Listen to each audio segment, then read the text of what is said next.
Madame, monsieur, bonjour. Au mois de mars, ça a fait 5 ans que j'ai commencé mon aventure sur YouTube. Alors forcément ça se fête, et pour faire quelque chose de très original, je me suis dit que j'allais regarder avec vous mes premières vidéos et les comparer avec ce que je fais maintenant. Wow! Je vais quand même essayer de rendre ça intéressant puisque ça va être l'occasion de comparer et surtout de voir la progression entre les premières vidéos il y a 5 ans et ce que je fais maintenant, et de donner quelques conseils à ceux qui voudraient éventuellement se lancer sur YouTube.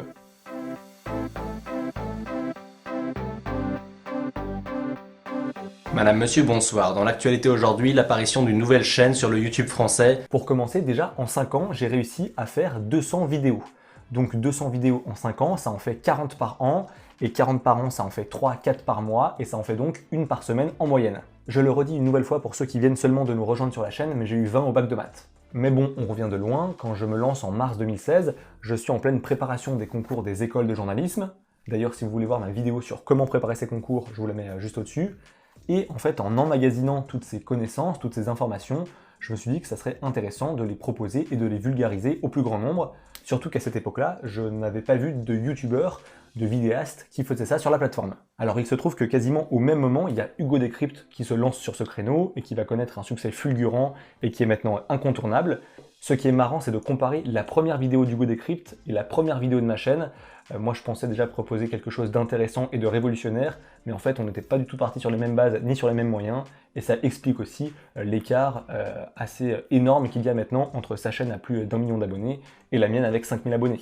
Même si finalement, à présent, on fait plus vraiment le même contenu, mais au départ, je voulais faire quasiment la même chose que lui, et on a eu des vidéos assez similaires, mais c'est vrai qu'à chaque fois, moi j'estimais que je faisais un truc de ouf, et en fait je comparais après coup, et c'était terrible parce qu'on se rendait compte, enfin moi je me rendais compte, que j'étais pas au niveau.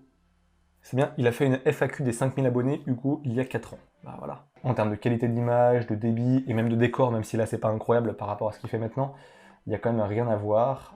En termes de montage, d'habillage, les titres, ça fait quand même un petit peu moins cheap. Ça c'était ce qu'il fallait faire, enfin en tout cas ce qui était intéressant à proposer à l'époque sur YouTube. C'est aussi pour ça que les gens s'y sont intéressés. Et maintenant, on se plonge dans les abysses de cette chaîne.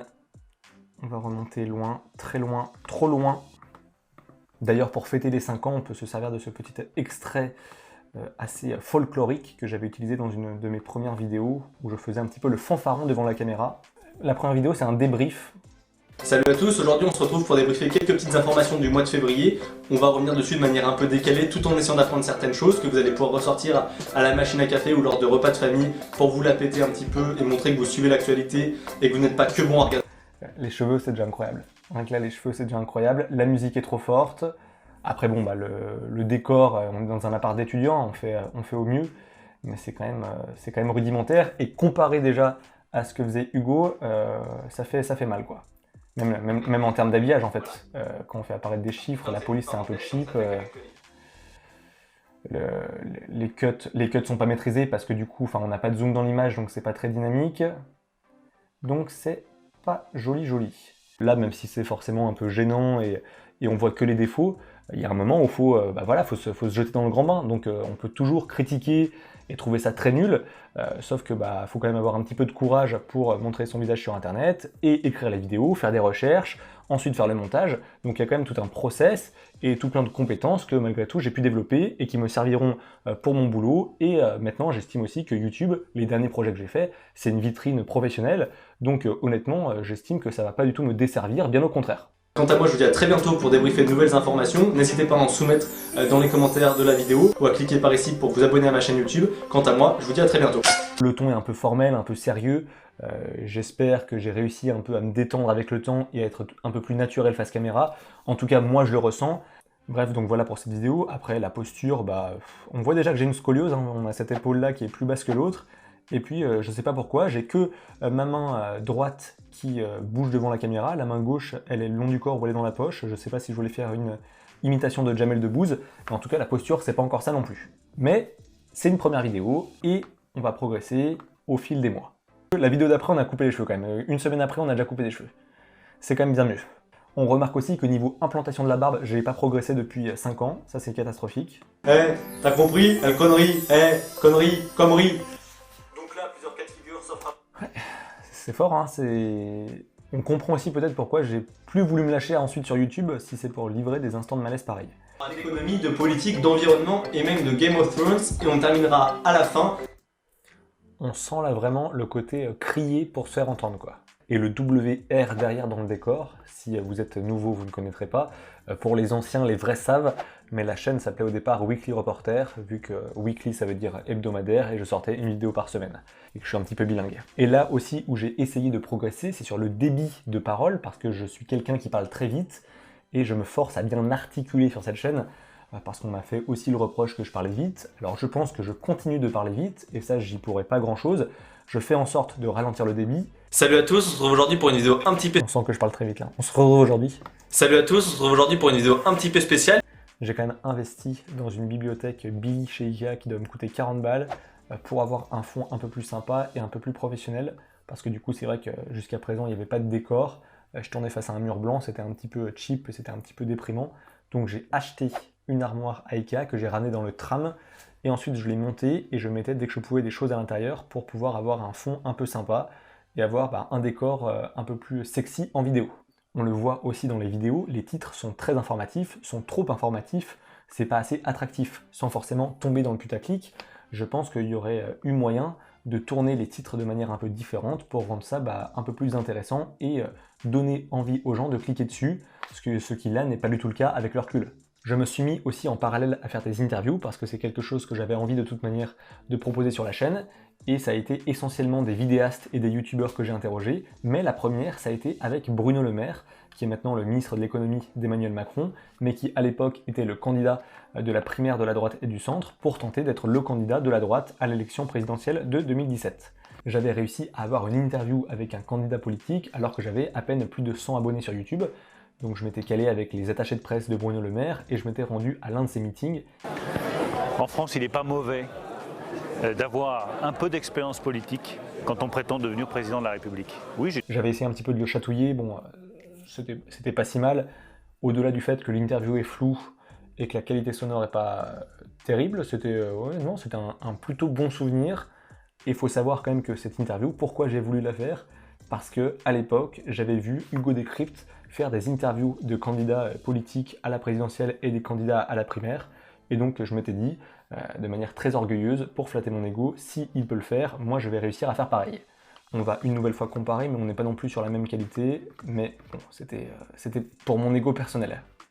Après cette petite parenthèse politique, j'ai fait surtout des interviews de youtubeurs et de vidéastes, notamment de Clémence alias Calamity Jane qui était la première à accepter et à me faire confiance. On a eu Fabien Olicard aussi, ça a fait 2000 vues donc c'est plutôt pas mal. Mais le plus gros carton durant un moment sur la chaîne, ça a été l'interview d'Usul. Alors l'interview en short, on repassera en termes de professionnalisme. À l'époque, ça avait bien tourné, et je me rappelle donc que quand c'est sorti, à l'automne 2017, je voyais les stats tourner, augmenter, et c'est vrai que c'est assez plaisant quand on y prend goût. J'étais en week-end d'intégration en école de journalisme, et je voyais ça au fil de la soirée en enchaînant les bières, que le compteur continuait de tourner. Par contre, avant Usul, j'avais connu mon premier petit buzz. Ma première vidéo qui a bien tourné sur YouTube, c'est celle sur la situation en Tchétchénie, où j'avais dépassé les 15 000 vues. Là, j'en ai 17 000 à l'heure actuelle. Mais en même temps, c'est la vidéo la plus dislikée de la chaîne, avec 203 pouces rouges pour seulement 283 pouces bleus. Donc ça fait un ratio de 58,2%, ce qui n'est pas terrible. Et en plus, pourquoi elle a marché? C'est parce que les gens sont venus pour la critiquer et pour l'insulter.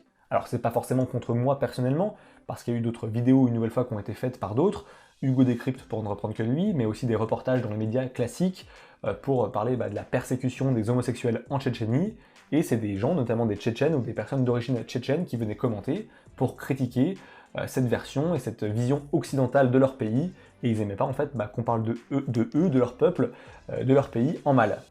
Si tout se passe bien, cette vidéo sortira le 17 mai, journée internationale contre l'homophobie.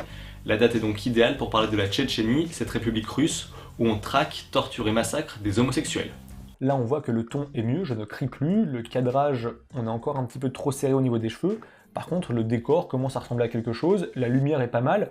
Non honnêtement là c'est vraiment propre et en termes de rendu c'est plutôt correct, hein. C'est vraiment pas mal ce que je faisais là. Depuis la fréquentation des lieux a explosé, c'est devenu un endroit incontournable et c'est le deuxième site le plus fréquenté de la ville. On va faire un petit tour. C'est le premier reportage grosso modo que j'ai tourné pour YouTube, c'était durant l'été 2018, je l'ai sorti en décembre le temps de le monter et de gérer d'autres projets en parallèle. Et donc plus de 3000 vues, c'est plutôt correct. Le format est assez sympa, je suis assez content du rendu. Et donc petit à petit, depuis 2 ans, j'essaye de faire de plus en plus, ou en tout cas au mieux, pour proposer quelques reportages sur la chaîne. On en a fait un peu durant les municipales dernièrement.